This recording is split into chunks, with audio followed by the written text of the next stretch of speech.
All right, we head live to the UK. Prince Charles is in Parliament. We are preparing, of course, for the King's speech. And there he is, ladies and gentlemen. He is literally just sitting down as we speak. We're live in London. There's a whole lot to get to as far as the economy is concerned and other proceedings. New government coming in with a landslide. That's the Keir Starmer-led Labour Party.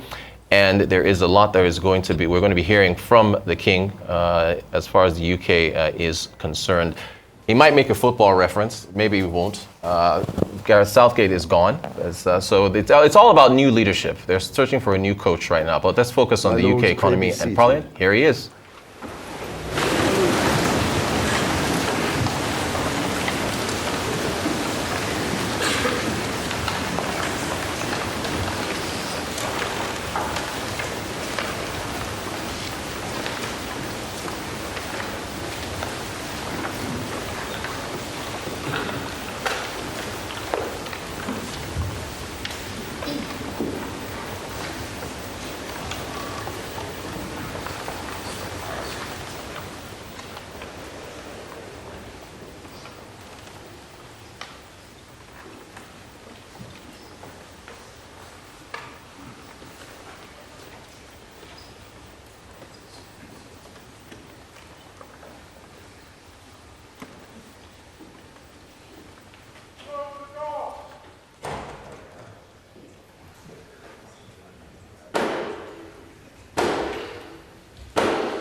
Open the door.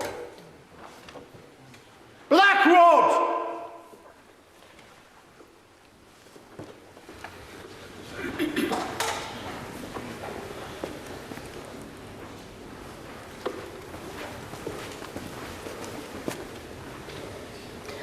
Mr. Speaker, the King commands this Honourable House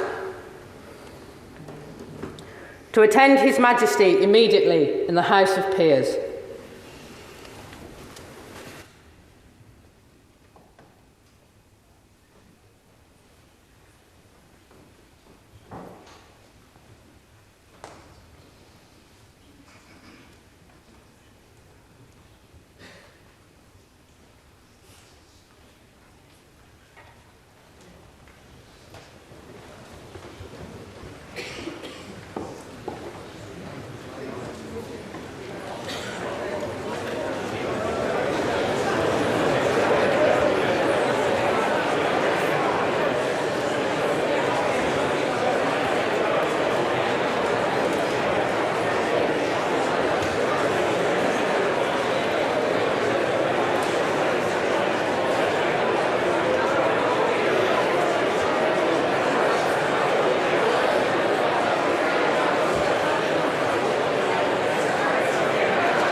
All right, once again, it's a new era in Parliament, which begins today with the King's speech, giving us the chance to see some of the country's long-standing traditions. The speech is part of the state opening of Parliament, which marks the formal start of the parliamentary calendar and brings together the monarchy, the House of Lords, and the House of Commons for a bit of pomp and ceremony. As you can see, everybody's standing now as we wait to hear from the king. It feels like a fresh start, but the ceremony is filled with rituals that go back over 500 years. So although it's the monarch that delivers a speech, it's the government that writes it with the aim of outlining its policies and proposed legislation for the new parliamentary session.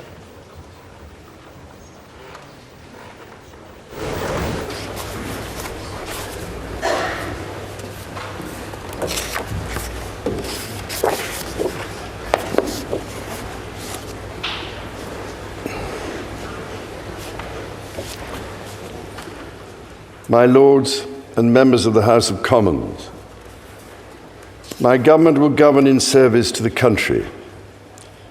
My government's legislative programme will be mission-led and based upon the principles of security, fairness and opportunity for all.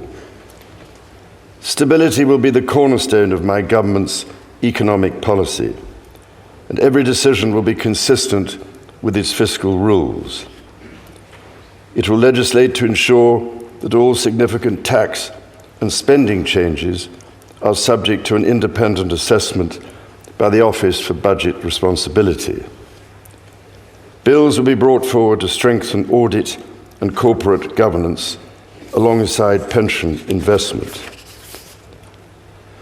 Securing economic growth will be a fundamental mission.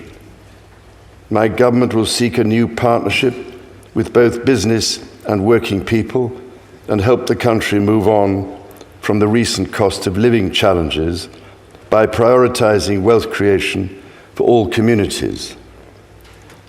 My ministers will establish an Industrial Strategy Council.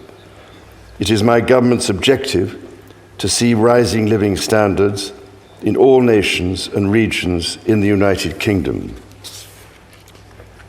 My ministers will get Britain building, including through planning reform, as they seek to accelerate the delivery of high-quality infrastructure and housing. They will also pursue sustainable growth by encouraging investment in industry, skills, and new technologies. My government is committed to making work pay and will legislate to introduce a new deal for working people, to ban exploitative practices and enhance employment rights. It will seek to establish the appropriate legislation to place requirements on those working to develop the most powerful artificial intelligence models.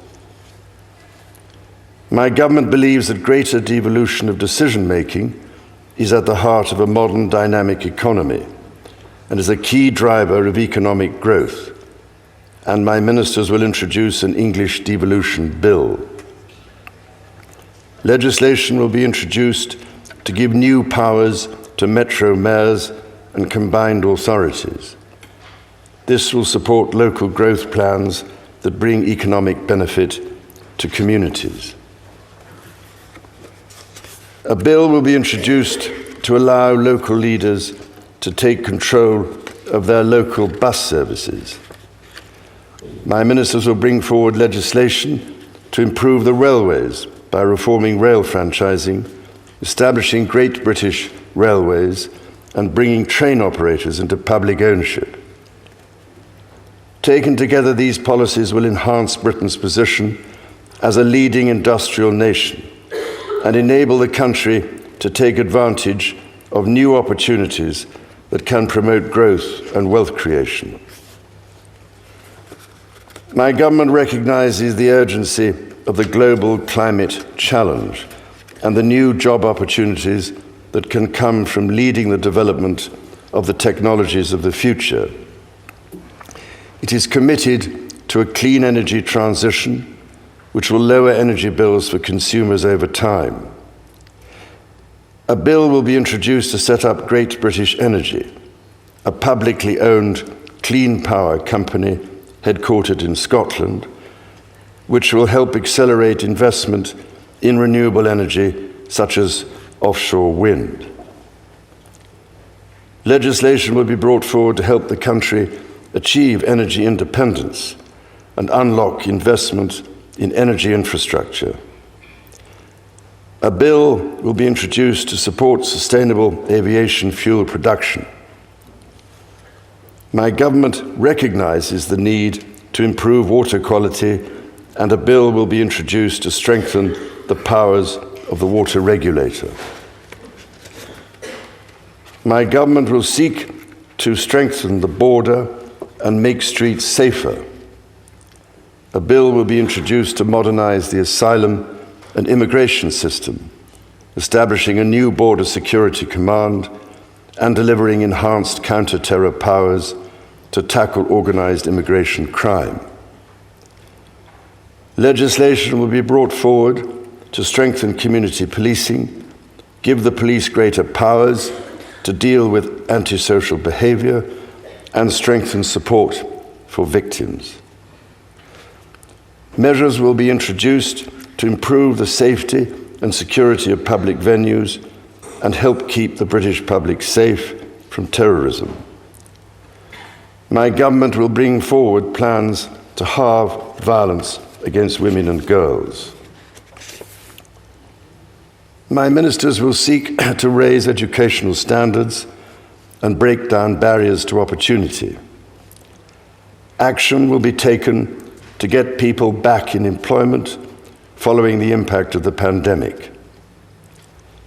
A bill will be introduced to raise standards in education and promote children's well-being. Measures will be brought forward to remove the exemption from value-added tax for private school fees, which will enable the funding of 6,500 new teachers. My government will establish Skills England, which will have a new partnership with employers at its heart, and my ministers will reform the apprenticeship levy. Legislation will be introduced to give greater rights and protections to people renting their homes, including ending no-fault evictions and reforming grounds for possession. Draft legislation will be published on leasehold and commonhold reform. A bill will be introduced to establish an independent football regulator to ensure greater sustainability in the game and strengthen protections for fans. My government will improve the National Health Service as a service for all, providing care on the basis of need, regardless of the ability to pay. It will seek to reduce the waiting times, focus on prevention, and improve mental health provision for young people. It will ensure mental health is given the same attention and focus as physical health. My ministers will legislate to modernize the Mental Health Act so it is fit for the 21st century. A bill will be introduced to progressively increase the age at which people can buy cigarettes and impose limits on the sale and marketing of vapes. My ministers will also legislate to restricted advertising of junk food to children, along with the sale of high caffeine energy drinks to children. A draft bill will be brought forward to ban conversion practices. My government will take steps to help rebuild trust and foster respect. Legislation will be brought forward to introduce a duty of candor for public servants. A bill will be introduced to establish a statutory Armed Forces Commissioner to act as a strong, independent champion for our gallant armed forces and their families. Legislation on race equality will be published in draft to enshrine the full right to equal pay in law. My government will strengthen its work with the devolved governments in Scotland, Wales, and Northern Ireland, so that the best outcomes possible are delivered for citizens across the United Kingdom. My ministers will establish a new Council of the Nations and Regions to renew opportunities for the Prime Minister, heads of devolved governments, and mayors of combined authorities to collaborate with each other. My government will continue to support the political institutions and devolved government in Northern Ireland. In consultation with all parties, measures will be brought forward to begin the process of repealing and replacing the Northern Ireland Troubles Legacy and Reconciliation Act 2023. Measures to modernise the Constitution will be introduced, including House of Lords reform, to remove the right of hereditary peers to sit and vote in the Lords. My ministers will strengthen the integrity of elections and encourage wide participation in the democratic process. The government will propose a modernisation committee of the House of Commons, which will be tasked with driving up standards, improving work practices, and reforming procedures. My government will ensure a strong defence based on the North Atlantic Treaty Organisation's common values of individual liberty, democracy, human rights, and the rule of law. Its commitment to NATO will remain unshakable. It will maintain a strong armed forces, including the nuclear deterrent. To ensure that the United Kingdom's defence capabilities are matched to the changing nature of global strategic threats, my government will conduct a strategic defence review. My government will continue to give its full support to Ukraine and its people, and it will endeavour to play a leading role in providing Ukraine with a clear path to NATO membership. My government will seek to reset the relationship with European partners and work to improve the United Kingdom's trade and investment relationship with the European Union. My ministers will seek a new security pact to strengthen cooperation on the mutual threats faced by the United Kingdom and the European Union. My government will play its part in trying to secure long-term peace and security in the Middle East. It is committed to a two-state solution with a safe and secure Israel alongside a viable and sovereign Palestinian state. Later this week, my government will host the European Political Community meeting at Blenheim Palace. The Queen and I look forward to our visit to Samoa alongside the Commonwealth Heads of Government meeting in October and our visit to Australia. Members of the House of Commons, estimates for the public services will be laid before you.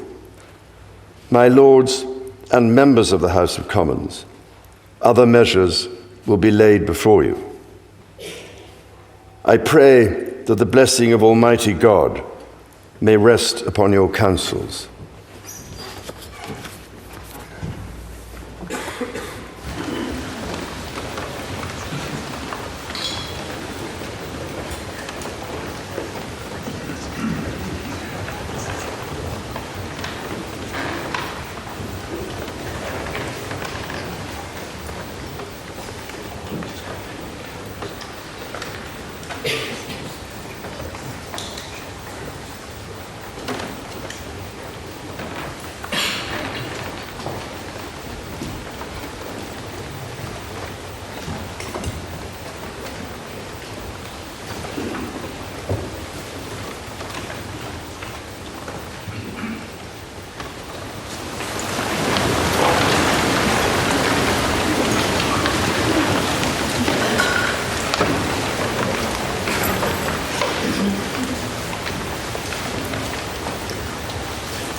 All right, ladies and gentlemen, that of course is the King's speech from King Charles, flanked of course by Queen Camilla.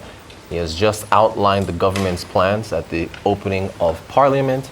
And there was a whole lot that was said, from domestic economic issues, like the fundamental mission of the government being securing economic growth, to geopolitical concerns, of course, talking about securing, a two-state solution in Israel, and also supporting Ukraine.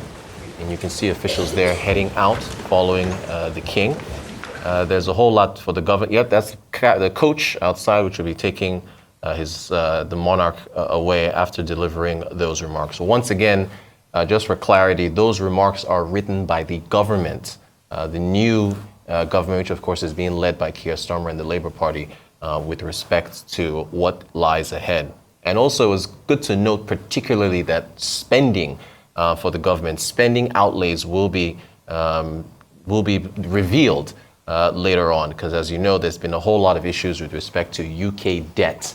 But a number of the things that he talked about, new opportunities to promote growth and wealth creation. As you can see, the members of there's Keir Starmer and Rishi Sunak, the incoming and outgoing prime ministers. Rishi Sunak, of course, he kept his seat, so he still remains in Parliament. And again, accelerating delivery of high-quality growth, new opportunities to promote wealth creation, climate change, asylum, immigration, employment rebound since COVID, stability, the cornerstone of the speech, a whole lot being laid out there by King Charles. Speaker!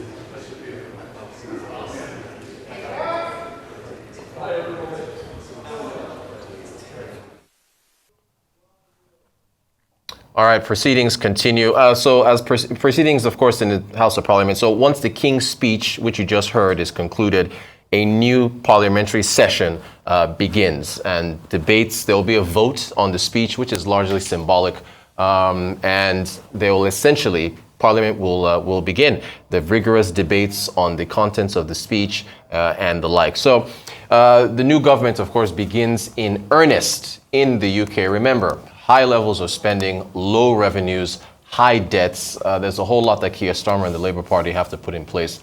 And okay, we've got those live images again as Parliament, of course, begins. The debates over the speech typically continue for several days before being voted in by the House of Commons. So you've got a number of MPs there.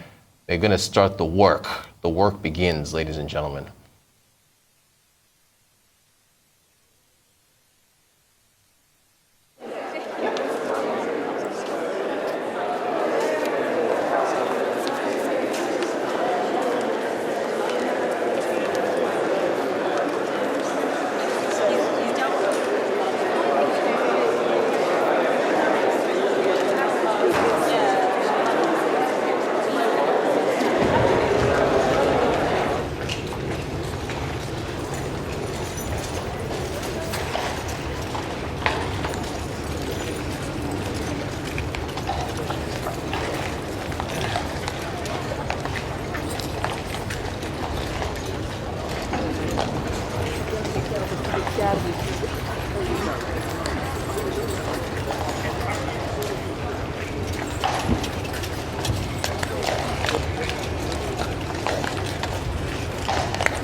All right, King Charles, KC, and Queen Camilla, QC, that's shout out to King's College and Queen's College, will be leaving Parliament, and the work begins. You're watching live images in the United Kingdom with the new government taking over.